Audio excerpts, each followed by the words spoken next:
अगर एक recent issue की मैं बात करूँ आप सभी से, तो वो रिसेंट इशू सबसे ज़्यादा गरमाया हुआ है और वो है भाषा को लेकर कि अलग-अलग स्टेट वाले अपनी लैंग्वेज को लेकर बात कर रहे हैं कि हमारी लैंग्वेज में ही बात की जाए अगर आप हमारी स्टेट में रह रहे हैं तो।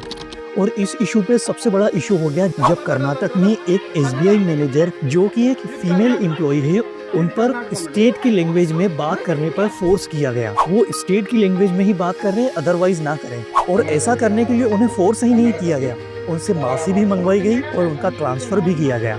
और बात यहाँ तक ही नहीं रुकी, उसके बाद कर्नाटक के चीफ मिनिस्टर ने अपने ट्विटर अकाउंट पे पोस्ट भी किया। और उससे भी बड़ी बात कि उन्होंने जो ट्विटर पे पोस्ट किया है वो उन्होंने उनकी लोकल लैंग्वेज में नहीं किया है, इंग्लिश में किया है। और उन्होंने हैशटैग भी लगाया है, वो भी इंग्लिश में लगाया है।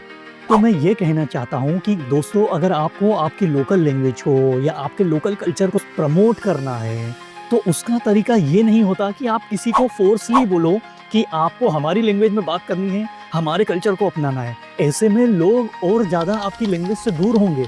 अभी तक अगर वो एफर्ट भी लगा रहे होंगे तो नहीं लगाएंगे। अगर आप उसे फोर्स करेंगे और फोर्स करके अगर आप किसी को मिठाई भी खिलाएंगे तो वो नहीं खाएगा। तो ये तो बात लैंग्वेज और कल्चर की है। अगर मैं इंडियन एडमिनिस्ट्रेशन के रूल्स के हिसाब से भी बताऊं तो किसी लैंग्वेज को या किसी कल्चर को प्रमोट करने के तरीके होते हैं।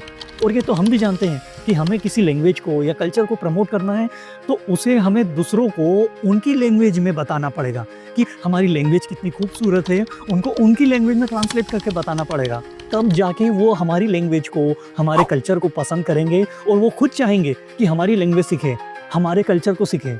आप इसका एग्जाम्पल भी ले सकते हैं गुजराती लोगों से कि उनका गरबा, उनकी पतंगे उड़ाना कितना पसंद है। पूरे देश में लोग संक्रांति के दिन पतंगे उड़ा रहे हैं, पूरे देश में नवरात्रि के दिन लोग गरबा कर रहे हैं।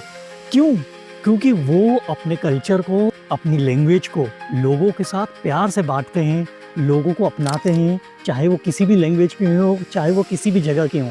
और उनके इस नेचर के कारण, उनके इस सपोर्ट के कारण, प्रेम के कारण लोग उनकी लैंग्वेज को, उनके कल्चर को पसंद करते हैं और खुशी-खुशी अपनाते हैं।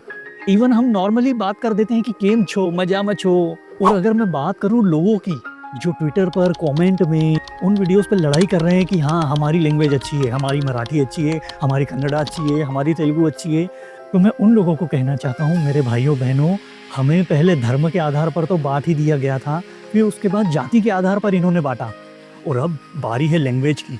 तो मैं उन कमेंट करने वाले लोगों को भी कहना चाहता हूँ कि अपने कल्चर को प्यार से बताइए, आज की तकनीक को यूज़ करके बताइए, तो सब आपकी लैंग्वेज मानेंगे और सब आपकी लैंग्वेज को अपनाएंगे, कोई मना नहीं करेगा। और ये डिवाइड एंड रूल की नीति को समझिए और इससे थोड़ा दूर रहिए।